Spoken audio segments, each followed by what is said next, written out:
నమస్తే. ఇన్నాళ్ళు నన్ను సపోర్ట్ చేస్తూ, ఎంకరేజ్ చేస్తూ మీ ప్రేమని నాకు అందిస్తున్న ప్రతి ఒక్కరికి కృతజ్ఞతలు.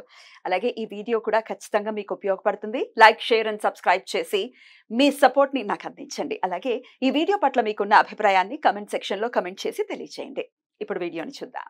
నమస్తే, వెల్కమ్ టు అవర్ ఛానల్. నేను పద్మిని. ప్రస్తుతంతో పాటు ప్రముఖ ఆధ్యాత్మికవేత్త, ఆస్ట్రోన్యూమరాలజిస్ట్, ఎనర్జీ వాస్తు స్పెషలిస్ట్, శ్రీ విద్య ఉపాసకురాలు శ్రీమతి జయప్రద గారు మనతో పాటు ఉన్నారు. మాట్లాడదాం. జయప్రద గారు నమస్కారం అండి. నమస్తే అమ్మ. శ్రీమాత్రే నమః. దేవి నవరాత్రిలోనే ఉన్నాం. మీకు దేవి నవరాత్రుల శుభాకాంక్షలు. మీకు కూడా శుభాకాంక్షలు అన్న. దసరా శుభాకాంక్షలు. ప్రేక్షకులకి దసరా శుభాకాంక్షలు. Thank you so very much. చాలా అద్భుతమైనటువంటి విషయాల్ని తెలియజేస్తూ ఉన్నారు మీరు. దేవీ నవరాత్రుల్ని పురస్కరించుకుని మనం ఆయా రోజుని బట్టి ఆ అమ్మవారి ఆరాధనని చాలా అద్భుతంగా వివరిస్తున్నారు. దాంతో పాటు ఆ అమ్మవారి ఆరాధనతో పాటు ఏ గ్రహశాంతి జరుగుతుంది అనేది కూడా చెప్తున్నారు. ఖచ్చితంగా ఇది శాస్త్ర వచనమే. ఎందుకంటే అటు దశమహావిద్యల్లో నుంచి మనం కనుక చూసుకుంటే దశమహావిద్యల్ని కూడా చాలా విశేషంగా దేవీ నవరాత్రుల్లో చేసుకోవటం అనేది అందరికీ తెలిసినటువంటి విషయం. అంటే వాళ్ళ గురువుల నుంచి వస్తే గనక ఆ ఆరాధనని చేసుకుంటారు. ఈ దశమహావిద్యల్ని అనుసంధానం చేసుకుని ఆ గ్రహ శాంతి జరగటం అనేది కూడా చాలా చాలా పండితులు చెప్పేటటువంటి విషయం. సో దాన్నే మీరు కూడా చక్కగా చెప్తున్నారు. అయితే దశమహావిద్యల జోలికి వెళ్లకుండా సాత్విక రూపాలని పూజిస్తూ తద్వారా గ్రహ శాంతుల్ని ఎలా తెచ్చుకోవచ్చు అనేది చాలా అద్భుతంగా మాకు వివరిస్తున్నందుకు ప్రేక్షకుల తరపున కృతజ్ఞతలండి. భగవంతు ఇచ్చిన అవకాశం అన్న ఇది. ఎందుకంటే కలియుగంలో మనకి చెప్పింది ఏంటంటే, మన అన్ని యుగాల్లోంచి చూసుకుంటూ వస్తే ఒక యుగంలో దేవతలు మానవులు ఒకేలాగా నడిచే యుగం. వాళ్ళకి కావాల్సిన విధాలుగా వెళ్ళాలంటే స్వర్గానికి నరకానికి నడుచుకు వెళ్ళే అంత స్తోమత స్థితి ఇచ్చారు మానవులకి. తర్వాత జపం తపస్సు చేస్తేనే కనిపించారు. ఆ తర్వాత వచ్చి అనుష్ఠానం పూజలు చేసి హోమాలు చేస్తేనే కనిపించారు. కానీ కలియుగం వచ్చినప్పటికి ఏమైందంటే నామాన్ని చేస్తే కన్నా నేను పలుకుతాను అని చెప్పాడు ఆయన. సో నామాన్ని చేస్తే పలికినప్పుడు మనం ఎందుకు అంత తీవ్రమైన తపస్సులు తీవ్రమైన పూజలు చేయాలి? చేయగలిగిన స్తోమత ఉన్నవాళ్ళు, చేయగలిగిన శక్తి ఉన్నవాళ్ళు చక్కగా చేసుకోవచ్చు. ఒకవేళ చేయలేని వాళ్ళ పరిస్థితి ఏంటి అంటే, చెయ్యాలేము అనే బాధ లేకుండా మనం ఇవాళ ప్రత్యామ్నాయం అంటే వాళ్ళు చేయలేమో అని బాధపడకుండా ఒక రోజైనా మంచిగా నిష్ఠగా చేయండి. 9 రోజులు చేయాలని సంకల్పం ఉన్న వాళ్ళు చక్కగా చేసుకోవచ్చు. వాళ్ళ ఆచారం నియమాలు మన ఇంటి ఆచార ప్రకారంగా ప్రతిరోజు నిత్యం చేసే వాళ్ళు ఉన్నారు. 9 రోజులు మొత్తం ఉపవాసం ఉండి పాపం 10వ రోజు భోజనం చేసే వాళ్ళు కూడా ఉన్నారు. ఈ నవరాత్రులు చేసే వాళ్ళు మొత్తం అసలు తినరు. నవరాత్రులు అంతా కూడా ఏంటంటే పళ్ళు, రసం, పళ్ళు తినడము, పానీయాల మీద ఆధారపడి ఉంటారు, జ్యూసులు తాగడం. ఆ 10వ రోజు దశమి రోజు భోజనం చేస్తారు. అలా నిష్ఠాగరిష్ఠులు కూడా ఉన్నారు మన దగ్గర, ఇప్పటికీ చేస్తున్నారు అలాగా. అలాంటి దాంట్లో మనం చేయగలిగితే అంత ధైర్యం అంత శక్తి అమ్మవారు వాళ్ళకి ఇచ్చింది. అది పూర్వజన్మ సుకృతం. మనకి రావాలని మనకు రావాలని కోరుకోవడం తప్పలేదు, తప్పకుండా చేయాలి. అయితే సులభతరంగా ఎలా అమ్మవారి అనుగ్రహాన్ని పొందుతూ తద్వారా మనకి ఏ గ్రహ శాంతి ఎలా జరుగుతుంది అనేది ఇప్పుడు వివరంగా తెలుసుకుందాము. 2 రోజుల గురించి ఆల్రెడీ మాట్లాడుకున్నాము.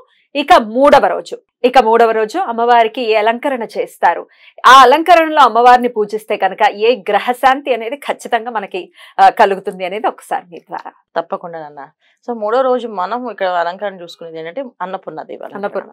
సో అన్నపూర్ణదేవి అలంకరణ అంటే అన్నపూర్ణదేవిని కొలిస్తే ఏంటంటే సాక్షాత్తు కాశీ పరమేశ్వరి ధర్మపత్ని ఆవిడ్ని పూజిస్తే, ఆవిడ్ని కొలిస్తే ఆకలి దప్పికలు అనేవి ఉండవని, సో అన్నానికి లోటు ఉండకుండా ఉంటుందని అందరూ కలిసి అమ్మవారిని పూజిస్తుంటాం అన్నపూర్ణదేవి అలంకరణ. సో అదొకటే కాదు, ఆకలి దప్పులు అంటే ఏంటంటే ఇక్కడ అన్నం అనే కాదు విషయం, అన్నం సంపాదించే సామర్థ్యం.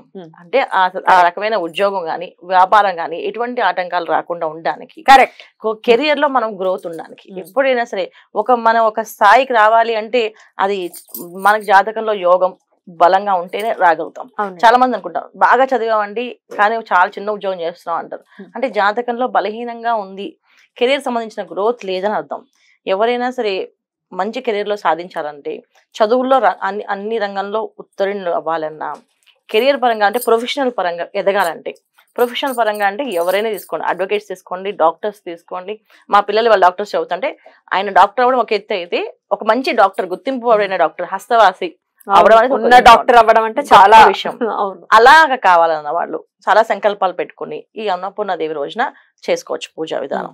అలాగే మీడియా రంగంలోని తర్వాత యాక్టర్ గా గానీ, ఒక యాంకర్ గా గానీ, ఒక హీరోగా గానీ కావాలన్నా కూడా కంపల్సరిగా ఈ రోజు పూజించుకోవాలి అన్నపూర్ణ సో పేరు ప్రఖ్యాతలు అనుకోవచ్చు, ఆ వచ్చినటువంటి పేరు చాలా సుస్థిరంగా ఉండటానికి, లేకపోతే అసలు వీళ్ళకి మించిన వాళ్ళు లేరండి అనుకునే ఆ పేరు రావాలన్నా కూడా అన్నపూర్ణాదేవిని చాలా విశేషంగా కొలవాలి. ఎందుకంటే కెరియర్ సంబంధించిన విషయాలన్నిటి కూడా అన్నపూర్ణాదేవి అనుగ్రహం అనేది కంపల్సరీ. అందుకే ఆకలి తప్పులు ఉండవు అంటే ఏంటి అంటే అర్థం, అది అర్థం. అంటే కోటి విద్యలు కూటి కొరకే అని ఊరికే అనలేదు కదా, విద్య ఏదైనా అవ్వచ్చు. 100%. అలాగే ప్రొఫెషనల్ సింగర్స్ గా రాణింపు రావాలన్నా, గుర్తింపు రావాలన్నా సరే ఈ అన్నపూర్ణాదేవి అలంకరణ రోజు చక్కగా పూజ చేయడం, ఆ రోజు అమ్మవారిని అనుగ్రహం పొందడం. జనాలు ఏంటంటే అందరూ విద్య అంటే సరస్వతి అమ్మవారు అనుకుంటారు, కానీ సరస్వతి అమ్మవారు విద్య ఇవ్వడానికి, కానీ మనకున్న విద్యకి గుర్తింపు రావాలి అంటే అన్నపూర్ణదేవి అలంకరణ రావాలి. సో అన్నపూర్ణదేవి కొలవాలన్నమాట. సో అన్నపూర్ణదేవి అలంకరణ వల్ల మనకున్న విద్య ఏదైతే విద్య ఉందో ఒక్కొక్క మనిషికి ఒక్కొక్క ఆర్ట్ ఉంటుంది, ఆ ఆర్ట్కి ఒక గుర్తింపు. ఆ గుర్తింపు రావాలంటే ఖచ్చితంగా రవి భగవాన్ ఒక అనుగ్రహం కావాలి.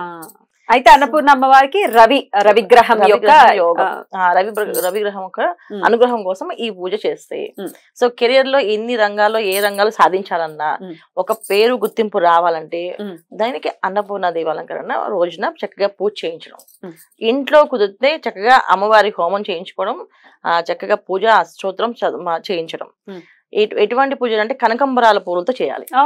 కనకాంబరాలతో చాలా కనకంబరాల పూలతో, సంపెంగ పూలతో, సంపెంగ కనకంబరం అంటే సువాసన కలిగిన పువ్వులు ఉండాలి కంపల్సరీ. కనకంబరాలతో చేసి కనక వర్షం కురుస్తుంది అని చెప్పి మన పెద్దవాళ్ళు చెప్తుంటారు. అందుకే కనకంబరాల పువ్వులతో పూజ చేస్తాం. అంటే సువర్ణ పుష్పాలతో పూజ చేయడం అంటాం కదా, సువర్ణ పుష్పాలు అనేది కంటే కనకంబరాల పువ్వులతో చేస్తే కూడా సువర్ణ పుష్పం కింద వస్తుంది. అంతే.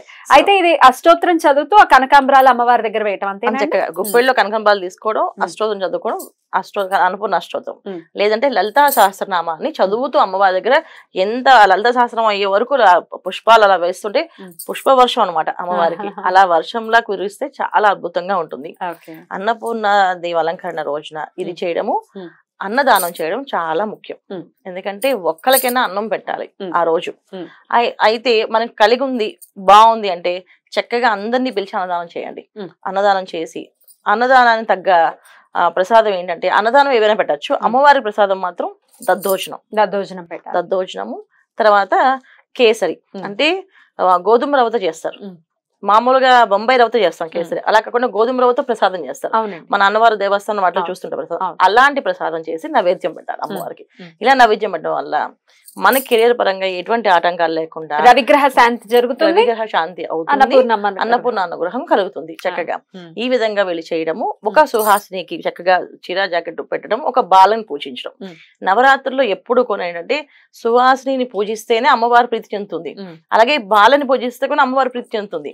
ఏమీ తెలియని ఒక అమాయకురాలైన బాలని పూజిస్తుంటే మనకి లోనున్న దుర్గుణాలన్నీ తొలగిస్తుంది ఆవిడ, ఖచ్చితంగా సద్గుణాలను ప్రాప్తిస్తుంది.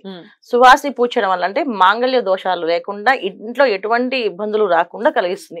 మాంగళ్య దోషం అంటే మనకే కాదు మన వంశంలో ఎవరికి రాకుండా కలిగిస్తుంది. అందుకని సువాసిని పూజ చేయాలి. అద్భుతం అండి, చాలా బ్యూటిఫుల్ గా ఎక్స్ప్లెయిన్ చేశారు. మూడవ రోజు అన్నపూర్ణాదేవి అలంకరణ. అయితే ఈ చీరలకి ఆ కలర్లకి వచ్చి ఉన్నటువంటి ప్రాధాన్యత ఏమి శాస్త్రం చెప్పలేదు, అయినప్పటికీ కలర్స్ ని మెయింటైన్ చేస్తూ ఉన్నారు కాబట్టి అమ్మవారికి ఏ కలర్ చీర కట్టమంటారా? తప్పకుండా గంధం కలర్, బంగారం రంగు గాని గంధం రంగు గాని కట్టచ్చు అమ్మవారికి. ఎందుకంటే అమ్మవారికి అంటే మన మనస్సుకి ఏది నచ్చితే అది పెట్టచ్చు. కాకపోతే ఏంటంటే రూపాలకి అలంకరణలకి పెట్టారు కనుక చక్కగా అమ్మవారికి ఇష్టం గనక కట్టచ్చు. గంధం రంగు చీర కట్టడం లేకపోతే బంగారు రంగు చీర కట్టడం అనేది చాలా. కాకపోతే చీరకి అంచు ఉండాలి, అంచున్న చీర కంపల్సరీగా పెట్టాలి అమ్మవారి దగ్గర కట్టాలి. బ్యూటిఫుల్, చాలా అద్భుతంగా మాకు వివరించారు. మూడవ రోజు అన్నపూర్ణాదేవి రూపాన్ని మనం కొలుసు ద్వారా ఏ గ్రహశాంతి జరుగుతుంది అనేది నెక్స్ట్ వీడియోలో తెలుసుకుందాం. థ్యాంక్ యూ సో మచ్ అండి. నమస్తే. నమస్తే అమ్మ. శ్రీమాత్రే నమః.